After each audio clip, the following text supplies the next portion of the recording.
You don't need to be a billionaire to save lives. You just have to be aware. Stage 2. Loving ourselves by identifying who we are. In this modern world, the question of who I am is so confusing, since we were never learned how to identify ourselves. So some relate themselves to their success, some to materialistic things, some to their diplomas, some to their titles, but honestly, aren't we the ones who made all of this come true? The truth is, our identity is way subtle and deeper than all of the previous. First of all, we are souls, a magnificent creation of the Creator, followed up by a genius brain that unfortunately we don't use that much in our days. Then we have this mysterious ocean, which is the self. To identify ourselves means to go deeper into our personalities, our thoughts, perspectives, core beliefs, values and principles in life, knowing our capacities and limits, knowing our deepest fears and biggest dreams. In order to identify ourselves, we have to learn to spot on our ego. Ego is not our true self. It is a shadow that we oftenly mistake it by the real self. While it is just fear talking out loud, preventing us from living our truth within, once we start shutting down that voice and start living with our high values, we will be able to connect with our true self.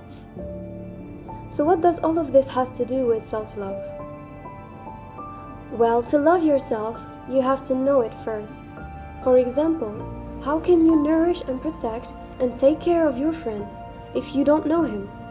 If you don't know his strong and weak points, his way of thinking, his way to process emotions, what he likes, what he doesn't, what he fears, and what he looks up to, his struggles, his desires, his preferences, and what he doesn't tolerate.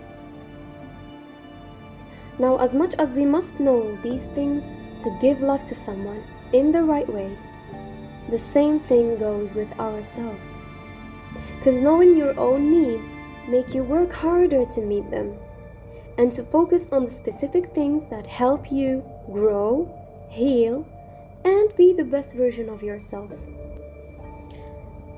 So how can we do that? We can get to know ourselves the same way we do to know others, by asking questions. The right questions. You can sit in a quiet place and write down the questions. What are my high values? And it can be honesty, productivity, hardworking, joy, funny, happiness, loyalty, compassion, empathy, act of service, religious.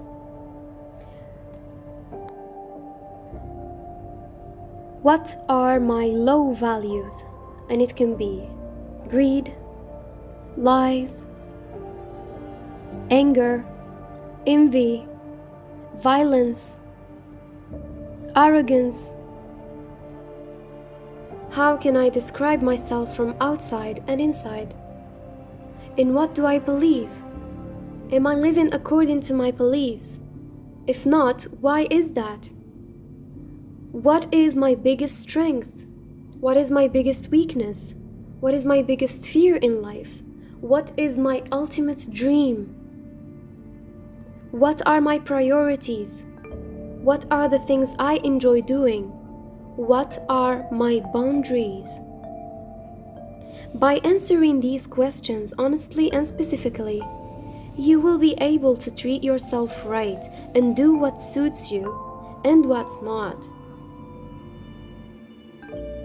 It will show you what goes with your vision of life and what not, what helps you move further and what not.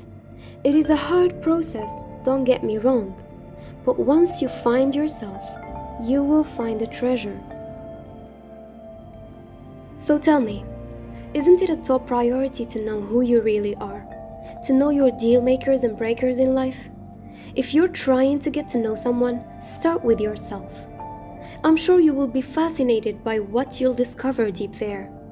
You won't believe that there's so much to learn about what's within that familiar body of yours. There, where all answers are. Start your healing journey now.